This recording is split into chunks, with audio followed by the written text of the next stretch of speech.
Namo tassa bhagavato arahato sama sambuddhassa. Namo tassa bhagavato arahato sama sambuddhassa.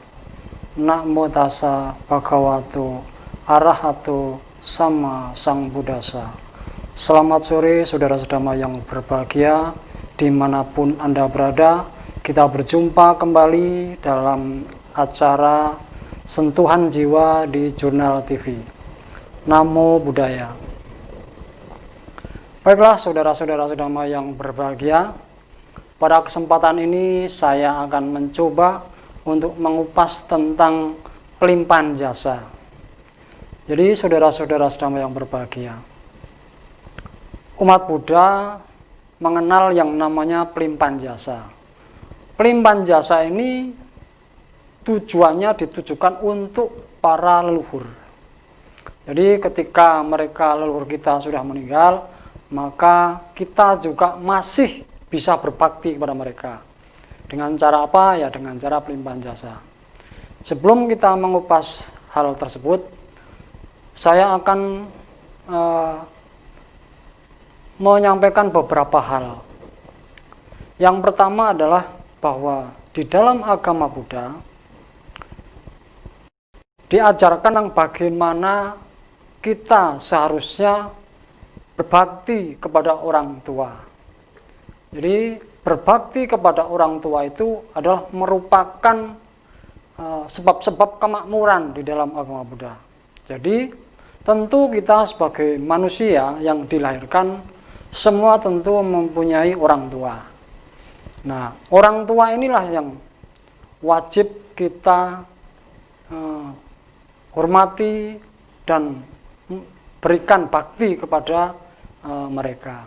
Kita sebagai anak bisa melakukan hal itu baik ketika mereka masih hidup maupun sesudah meninggal. Nah, kalau mereka masih hidup tentu sangat mudah. Karena apa? Karena dengan secara langsung kita dapat melakukan kebaikan-kebaikan dan kebajikan terhadap orang tua kita. Itu juga diajarkan bagaimana kita menghormati atau berbakti kepada orang tua. Berbakti kepada orang tua yang masih hidup tentu banyak caranya, dan itu sudah disampaikan di dalam Tripitaka. Di antaranya adalah menyokong mereka ketika mereka sudah tua. Di mana ketika masih kecil kita dirawat oleh mereka, kemudian dinafkahi oleh mereka, mereka bekerja keras, membanting tulang, memeras keringat demi untuk kita, untuk pendidikan kita dan sebagainya. Tentu setelah mereka tua, kita harus membalas budi mereka dengan apa? Dengan cara menyokong mereka karena mereka sudah tidak mampu. Nah, itu harus kita lakukan. Jadi kalau kita mengabaikannya, maka perbuatan buruk yang sudah kita lakukan dan akibatnya akan sangat berbahaya bagi kehidupan kita selanjutnya. Nah, di dalam agama Buddha itu mengenal tentang alam-alam kehidupan. Jadi kita ada mengenal 31 alam kehidupan. Alam kehidupan itu diantaranya adalah alam manusia. Kemudian di bawah manusia adalah alam-alam yang rendah. Alam rendah ini termasuk alam setan kelaparan, alam hantu, alam raksasa, dan sebagainya. Nah, jangan sampai kita terlahir di alam yang menderita tadi, atau alam di bawah kita. Kenapa? Karena kalau sampai kita terlahir di alam itu, maka perlu yang namanya pertolongan dari sanak keluarga yang dilaksanakan melalui pelimpahan jasa. Nah, pelimpahan jasa itu sangat efektif untuk dilaksanakan bagi leluhur kita yang terlahir di alam yang menderita. Baik saudara-saudara yang berbahagia. Jadi berbakti kepada orang tua yang telah meninggal itu bisa dilakukan dengan yang namanya pelimpahan jasa. Nah, bagaimana caranya? Caranya banyak sekali. Jadi kita melakukan kebaikan tentunya, melakukan kebaikan-kebaikan, perbuatan-perbuatan baik lalu kita limpahkan atau kita atasnamakan keluarga kita yang sudah meninggal. Nah, dengan demikian maka perbuatan itu akan ada getaran kepada keluarga kita, sehingga keluarga kita akan merasa bahagia, muditanya akan muncul, kemudian dengan begitu maka akan memunculkan karma baik mereka di masa-masa kehidupan mereka. Dengan begitu akan mempercepat kelahiran kepada alam-alam yang lebih bahagia. Jadi tanpa keluarganya yang melakukan, maka pelimpahan itu tidak akan bisa tersampaikan. Karena apa? Karena untuk memunculkan mudita itu ya harus keluarga yang melimpahkan. Sehingga dengan demikian maka keluarga yang sudah meninggal akan sangat senang melihat anak cucunya, keturunannya masih ingat kepada dia. Nah, itulah memunculkan rasa senangnya. Itu yang sangat susah. Sehingga dengan demikian maka keluarga yang harus melakukannya. Nah, caranya macam-macam. Bisa dengan kita membantu pembangunan tempat ibadah atau fasilitas umum, atau membantu orang-orang yang memerlukan, atau kita berdana kepada sangga, anggota sangga. Nah, itu juga bisa dilakukan dan dilimpahkan kepada mereka. Saudara-saudara sedama yang berbahagia, kenapa itu perlu dilakukan? Karena tadi di dalam agama Buddha itu mengenal 31 alam kehidupan, dan kita tidak tahu di mana leluhur kita itu dilahirkan kembali. Nah, apabila mereka dilahirkan sebagai manusia tidak masalah, alam dewa juga tidak masalah. Tetapi apabila mereka terlahir di alam menderita, alam rendah, itu yang jadi masalah. Jadi maka perlu ditolong oleh keluarganya. Caranya dengan tadi, makanya ada namanya berbakti kepada leluhur kita. Dan itu dilaksanakan oleh umat Buddha rutin setiap tahun. Kira-kira bulan Agustus, September, itu mereka melaksanakan. Kalau di dalam tradisi Theravada ada namanya Patidana. Kemudian di dalam tradisi Mahayana ada namanya Ulambana. Semua itu tujuannya untuk berbakti kepada orang tua yang sudah meninggal. Nah, mereka hanya jangan-jangan keluarga saya ada yang terlahir di alam yang lebih rendah. Nah, dengan kita melakukan Patidana itu atau Ulambana itu, maka diharapkan mereka akan tertolong dan terlahir kembali di alam yang bahagia. Nah, itu salah satu bukti kita. Nah, pelimpahan jasa itu kenapa ada dan bagaimana sejarahnya? Dulu di zaman Sang Buddha ada seorang biku sakti, biku yang memang kekuatannya mumpuni karena latihan-latihan dari meditasi dan latihan sila atau kemoralan yang sangat baik. Biku itu bernama Monggalana. Jadi beliau ingin menolong ibunya karena beliau bisa melihat kehidupan di alam neraka. Ternyata ibunya terlahir di alam neraka itu, sehingga pengen sekali menolong ibunya. Karena kesaktiannya itu mencoba untuk mengirimkan makanan supaya bisa dimakan. Tetapi begitu sampai mau dimakan berubah menjadi api. Begitu seterusnya. Sehingga bertanyalah kepada Sang Buddha, bagaimana saya bisa menolong ibu saya? Nah, Sang Buddha kemudian menjelaskan kepada Monggalana bahwa untuk menolong ibu kamu yang terlahir di alam setan kelaparan atau alam neraka tadi, maka kamu harus melakukan kebaikan dan kamu limpahkan kepada ibumu. Nah, dengan spontan maka Biku Monggalana mengumpulkan para biku-biku, kemudian memberikan dana kepada para biku, dana makan, kemudian itu dilimpahkan kepada ibunya. Akhirnya ibunya dapat terlahir di alam yang lebih baik. Nah, jadi artinya memang pelimpahan jasa itu sudah dilakukan sejak zaman Sang Buddha oleh para biku. Nah, itu adalah pelajaran dari Sang Buddha yang diberikan kepada muridnya, termasuk kita saat ini ya, masih melaksanakannya. Jadi umat Buddha itu merupakan murid dari Sang Buddha. Karena kita sebagai murid, maka kita mempelajari apa yang sudah guru ajarkan kepada kita. Nah, bila kita tidak mempraktekannya, maka ya kita tidak akan mendapatkan manfaatnya. Kita hanya tahu teorinya saja. Nah, itu. Lalu jangan lupa juga untuk melakukan pelimpahan jasa itu banyak hal. Jadi ada ketika kita punya altar di keluarga, tentu kita kadang saat hari meninggalnya atau hari kelahirannya orang tua kita, leluhur kita, maka kadang kita juga harus mengingat mereka dengan cara apa? Dengan cara tentu melimpahkan jasa kebaikan kepada kita, dengan cara sembahyang ke mereka, membacakan parita, mantra, sutra, kemudian dilimpahkan kepada mereka. Itu adalah salah satu bakti kita. Nah, jadi bakti kepada orang tua itu tidak hanya semasa mereka masih hidup. Saat mereka sudah meninggal pun kita punya kewajiban untuk berbakti kepada mereka. Nah, saudara-saudara sedama yang berbahagia. Jadi patidana ini sebenarnya merupakan upacara atau ritual yang dilakukan baik bisa dilakukan oleh sendiri maupun oleh kelompok. Jadi kalau kelompok biasanya dilakukan di setiap wihara-wihara maupun di dalam rayon-rayon, kelompok rayon. Nah, kalau pribadi juga bisa dilakukan di rumah-rumah.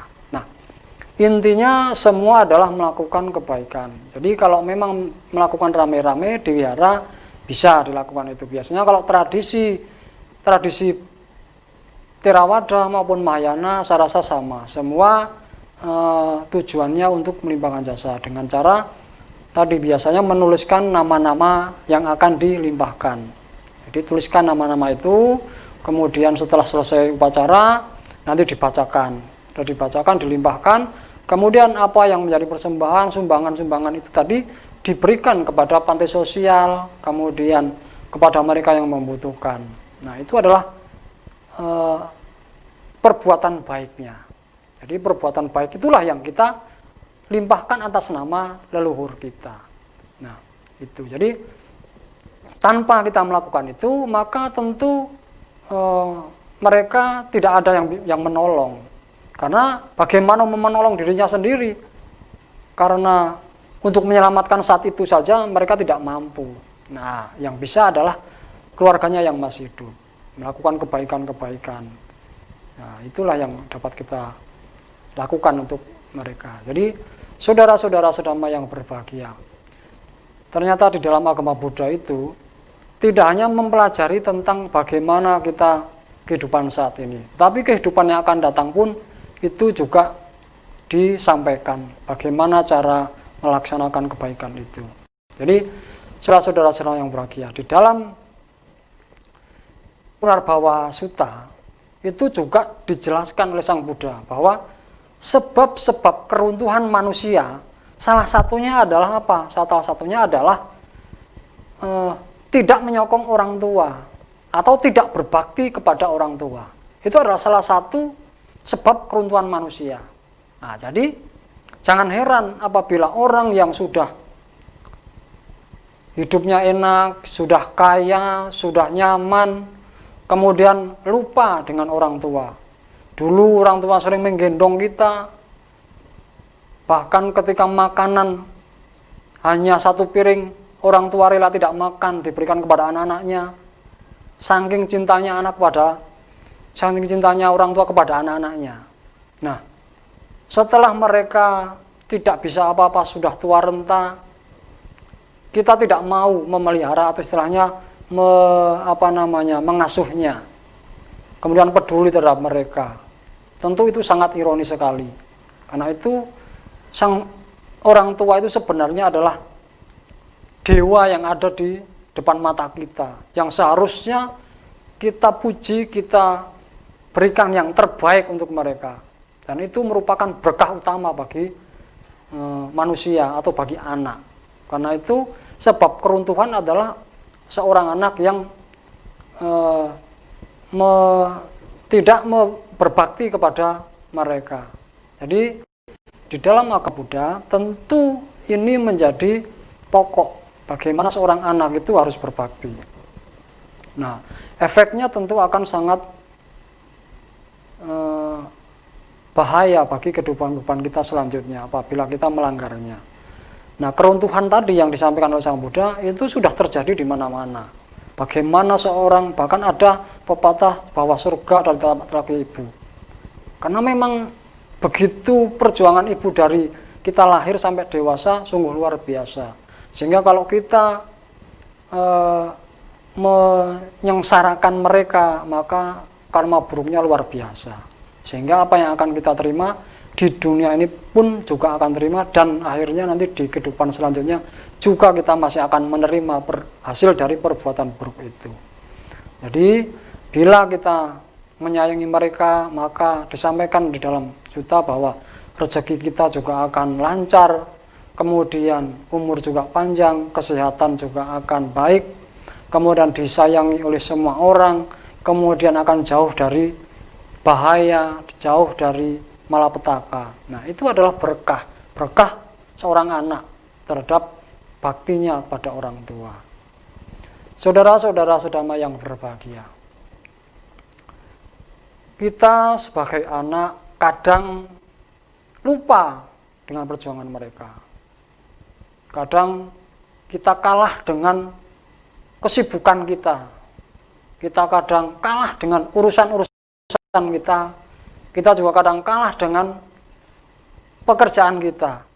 Kita berpikir bahwa apa yang saya lakukan saat ini sudah terlalu berat. Bagaimana saya masih bisa melakukan menghibur istilahnya orang tua saya. Sudah tidak ada waktu buat saya. Nah, seperti itu kadang orang-orang yang sudah sukses justru malah sibuknya mengurus pekerjaan, mengurus urusan-urusan duniawi, sehingga lupa bakti dia kepada orang tuanya.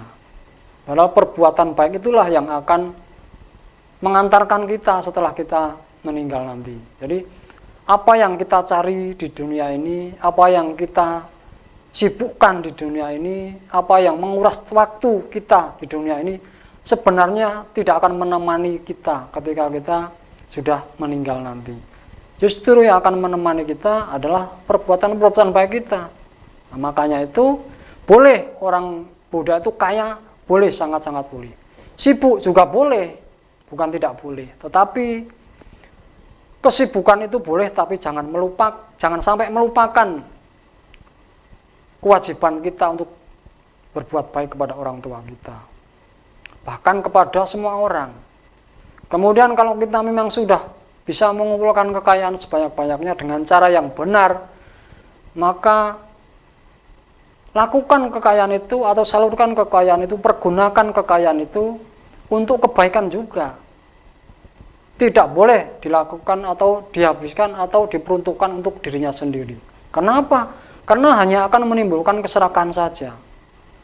Karena setelah kita umur tua, toh kita juga tidak akan bisa menikmati semua. Penyakit sudah banyak datang, kita pengen makan yang enak tapi banyak kolesterol, akhirnya nggak bisa makan. Mau makan rendang sudah pantangan, akhirnya kan nggak bisa juga makan. Nah, jadi sampai di mana kebahagiaan itu nanti gitu. Ketika kita sibuk dengan pekerjaan kita, sibuk mencari keduniawian, maka nanti akhirnya kita akan menyesal kemudian hari. Apa yang kita lakukan kepada orang tua kita merupakan cerminan bagaimana anak kita nanti akan memperlakukan kita saat kita tua. Itu. Jadi perlu diingat hal itu. Ketika kita mengajarkan anak-anak kita untuk berbakti kepada orang tua kita, kepada kakek nenek mereka, maka suatu saat ketika mereka dewasa, mereka juga akan melakukan hal yang sama. Ketika ingat kita sudah tua, maka mereka juga akan melakukan kebaikan kepada kita. Kita ajarkan mulai dari sedini mungkin, dari kecil, dengan memberikan contoh pada mereka bahwa kita bisa atau tiap hari melakukan pelimpahan jasa kepada mereka, atau melakukan kebaikan kepada mereka ketika mereka masih hidup. Merawat mereka, tidak menelantarkan mereka ketika masih hidup. Kita ajarkan itu kepada anak-anak kita. Maka ketika kita sudah tua pun, mereka juga akan melakukan hal yang sama. Tetapi sebaliknya, apabila kita tidak pernah melakukan hal itu, jangankan memberikan contoh kepada anak-anak kita saja tidak pernah melakukannya, maka bagaimana anak kita akan tahu bagaimana saya berbakti pada orang tua? Orang tua saya dulu juga cuek saja, nggak apa-apa. Akhirnya mereka akan melakukan hal yang sama. Nah, itu jelas merupakan keburukan yang berlipat buat kita. Yang pertama, kita juga tidak akan dibaktiin oleh mereka. Kemudian yang kedua, kita juga tidak pernah mengajarkan kebaikan pada mereka. Bagaimana cara berbakti? Nah, di situ tentu tidak kita inginkan. Karena itu, limpahan jasa itu tidak hanya dilakukan oleh sekali, 2 kali, tetapi bisa dilakukan beberapa kali. Tujuannya untuk memberikan bakti kita kepada para leluhur kita. Nah, para leluhur kita itu tidak hanya ayah dan ibu, kakek, nenek, bahkan cicit, canggah, dan segala macam. Itu semua harus kita berikan, limpahkan kepada mereka. Kalau memang tidak tahu namanya, ya kita limpahkan saja. Bilang saja kepada para leluhur kita, para leluhur saya, para leluhur kami.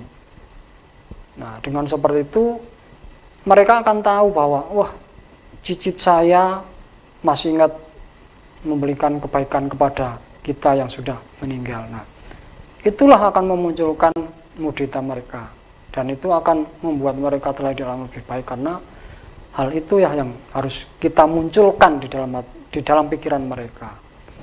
Baik saudara-saudara sedama yang berbahagia, di dalam kehidupan ini tentu kita tidak ingin salah jalan. Artinya tadi kita hanya memilih kehidupan duniawi saja, tapi kita juga ada kehidupan selanjutnya. Karena itu di dalam agama Buddha ada yang namanya kelahiran kembali.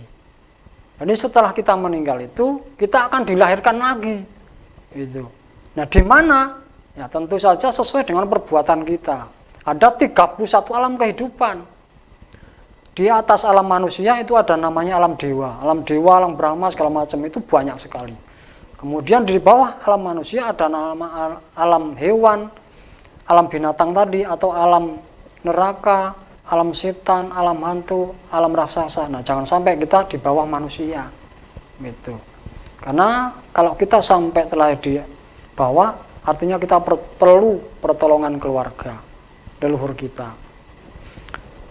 Tapi kalau kita terlahir di alam yang lebih baik, atau setidaknya sebagai manusia, tentu kita harus memanfaatkannya dengan sebaik-baiknya. Karena untuk terlahir di alam manusia itu tidak gampang, sangat susah, diperlukan kebaikan yang luar biasa.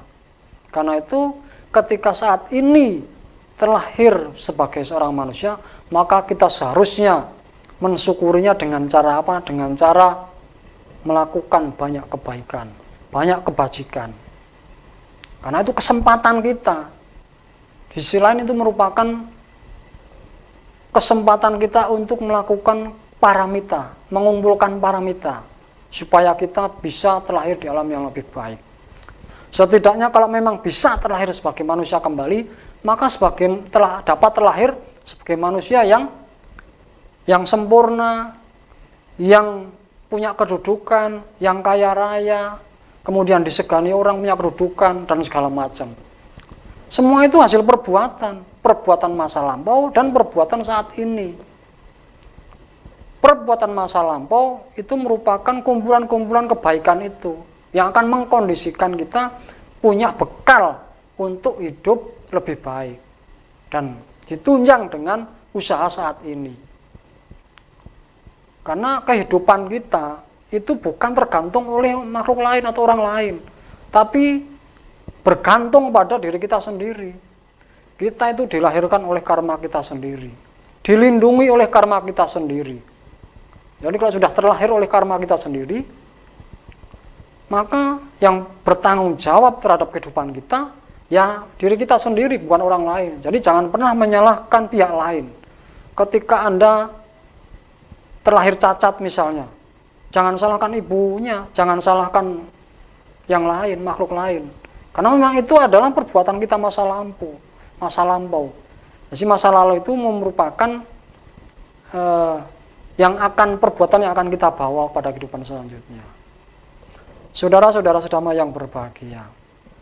Jadi semua orang itu dilahirkan dari perbuatannya. Ketika terlahir miskin, ya jangan menyalahkan orang tua. Kadang, kenapa saya tidak terlahir di keluarga yang mampu, yang kaya? Semua itu terjadi karena memang kita dulu kehidupan yang lampau, salah satunya adalah pelit, tidak pernah berdana. Susah untuk berdana. Berdana itu kan banyak hal, tidak harus materi. Nah, itu tidak pernah kita lakukan pada kehidupan yang lampau atau yang lalu. Sehingga begitu kita lahirlah di keluarga yang miskin. Jadi kita menerima buahnya gitu. Jadi yang keluarga yang melahirkan kita pun itu ya ada jodoh dengan kita, sama-sama pelit tadi, sehingga kita terlahir di kehidupan orang miskin. Nah, lain dengan orang yang tiba-tiba kok lahir di kehidupan orang atau di keluarga yang kaya raya, pejabat lagi, kemudian baik hati lagi, tidak serakah. Nah, itu adalah kebaikan yang kita lakukan. Kenapa kita bisa berjodoh dengan mereka, terlahir dalam keluarga yang seperti itu. Itu merupakan kumpulan-kumpulan kebaikan yang sudah kita lakukan. Jadi tidak ada semua itu karena istilahnya seperti wayang. Jadi diperlakukan oleh seorang dalang. Tidak. Karena dilakukan oleh seorang dalang, lalu buat apa kita kehidupan ini? Kalau semua bergantung kepada salah satu orang dalang, gitu loh. Jadi maka tergantung peran apa yang sang dalang inginkan kalau seperti itu. Jadi dengan karma tadi, maka semua tergantung kepada diri masing-masing. Terlahir normal, cacat, ganteng, miskin, cantik, jelek, berpenyakitan, sehat, panjang umur, pendek umur, semua adalah tergantung pada diri masing-masing. Kaya, miskin, punya jabatan, tidak punya, semua tergantung kepada diri kita pada kehidupan ini. Kita harus pupuk kebaikan sebanyak-banyaknya, dan itu hanya bisa dilaksanakan ketika kita terlahir sebagai manusia. Kenapa?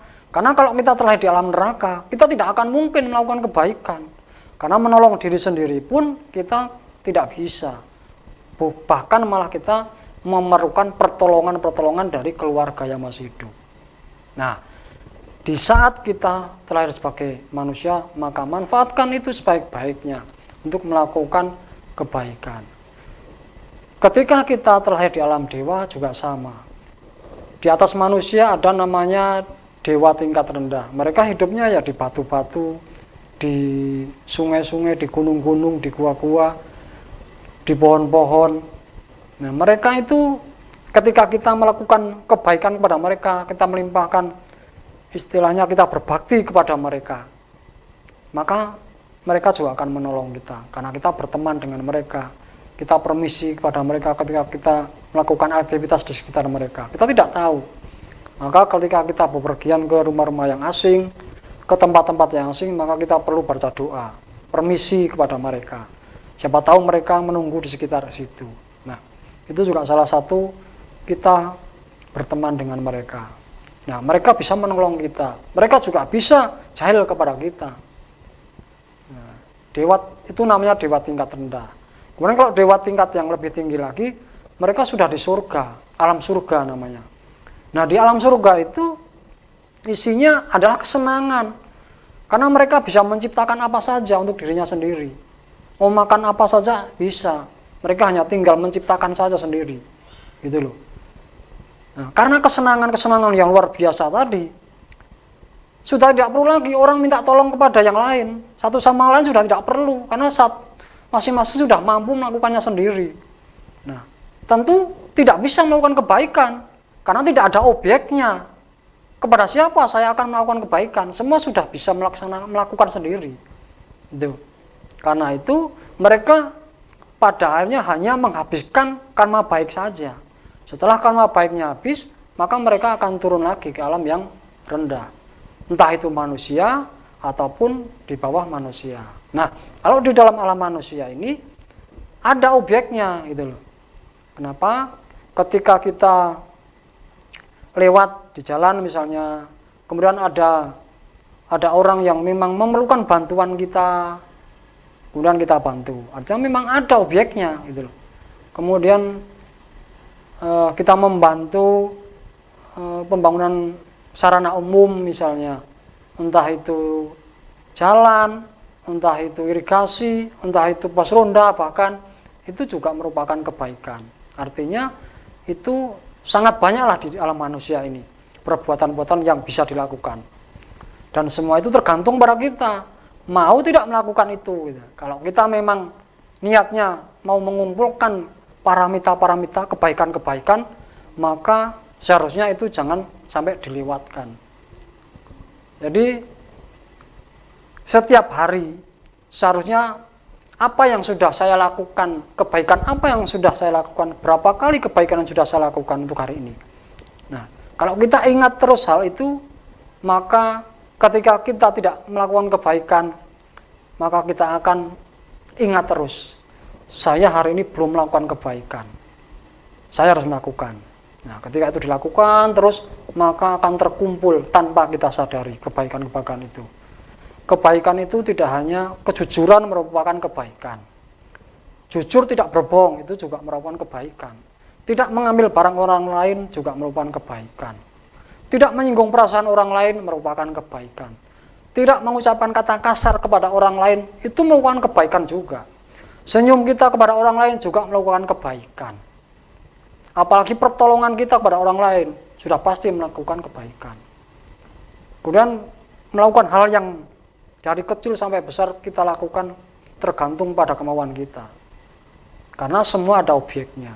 Nah, jangan lewatkan hal itu. Karena umur manusia itu tidak panjang sebenarnya dibandingkan alam dewa.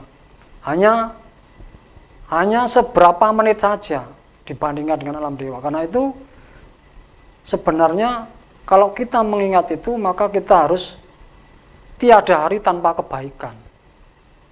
Kalau kita sudah berpedoman seperti itu, maka kehidupan kita pasti akan lebih baik. Bayangkan sekarang, kalau kita sering jujur pada orang, maka pasti kita akan dipercaya orang. Itu sudah pasti. Kalau kita sering berdana kepada orang, maka rezeki kita juga akan banyak. Tidak ada orang yang miskin karena berdana. Tidak ada. Justru orang yang tidak pernah berdana, itu yang banyak yang jatuh miskin. Kehidupannya kaya boleh, bisnisnya lancar boleh, tapi suatu saat kena kebakaran, ditipu orang, akan hilang sekejap kekayaan yang didapat, yang sudah dikejar selama bertahun-tahun selama hidupnya. Karena itu dewa tidak akan menolong.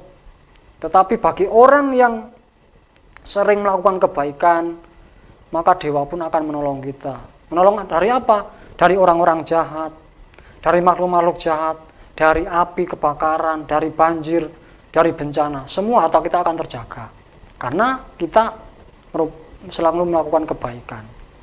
Maka makhluk-makhluk lain pun akan menjaga kita, menjaga milik kita. Karena itu milik kita harus kita salurkan untuk kebaikan. Perbuatan baik itu akan berlipat-lipat hasilnya apabila kita melakukannya dari hasil jerih payah yang sangat baik.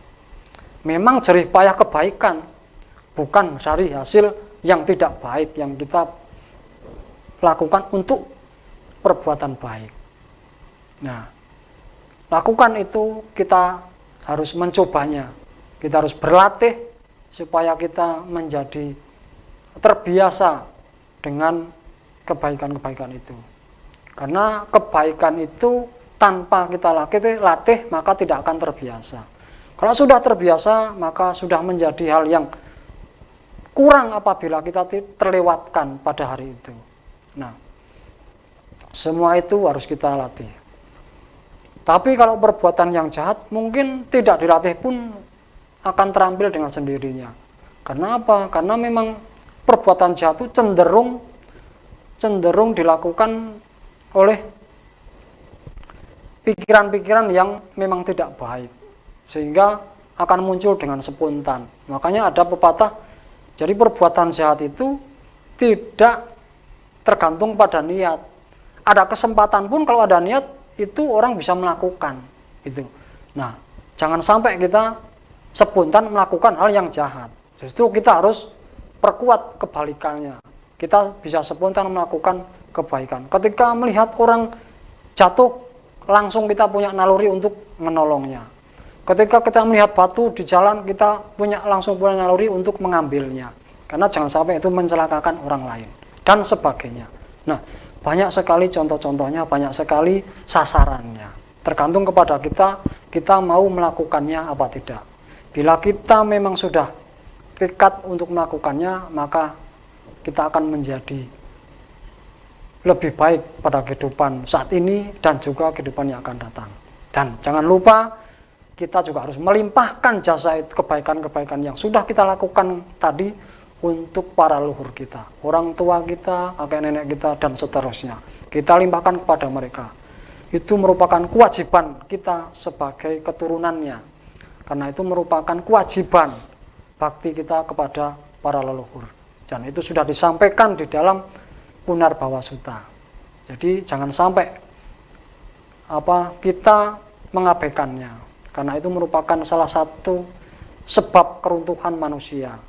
Jadi orang yang sudah mapan, sudah kaya, bila lupa dengan orang tua, jangan heran kalau sampai hartanya lenyap, karena memang lupa mengabaikan kewajibannya kepada orang tua. Baik, mungkin tidak banyak yang bisa saya sampaikan karena waktu juga yang membatasi kita. Semoga apa yang saya sampaikan ini bisa mengingat kembali dharma yang sudah disampaikan oleh guru agung kita, Guru Sang Buddha.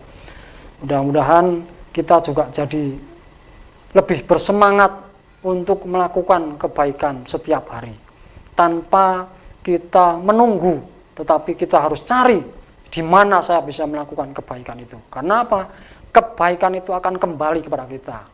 Kita yang menanam, maka kita juga yang akan memetiknya. Kita yang membuat, maka kita juga yang akan memetik hasilnya. Saudara-saudara sedama yang berbahagia, demikian yang dapat saya sampaikan. Semoga bermanfaat bagi kita semua dan semoga menjadi berkah bagi kita semua. Saya akhiri, selamat sore, Namo Buddhaya. Semoga semua makhluk hidup berbahagia. Sadu, sadu, sadu.